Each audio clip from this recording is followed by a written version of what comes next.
Hello दोस्तों, आप सभी का स्वागत है हमारे चैनल पर। आज मैं आप लोगों को बहुत ही प्यारा नाच का गीत सुनाने वाली हूँ। बताइएगा ज़रूर कैसा लगा। सांझ हवा डोले सबेरे खिड़की से, सांझ हवा डोले सवेरे खिड़की से, रात हवा डोले सैया के जुल्फी से, रात हवा डोले सैया के जुल्फी से।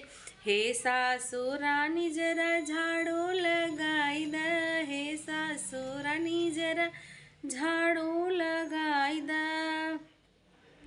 हाल हुआ जियरा बेहाल गर्मी से, हाल हुआ जियरा बेहाल गर्मी से।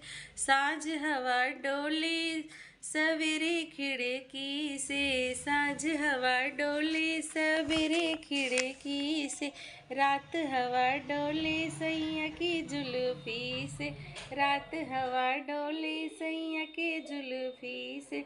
हे जेठनी रानी जना बर्तन मांजला, हे जेठनी रानी जरा बर्तन मांजला।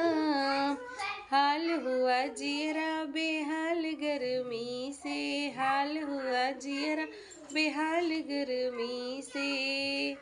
सांझ हवा डोले सवेरे खिड़की से, रात हवा डोले सैया की जुल्फी से।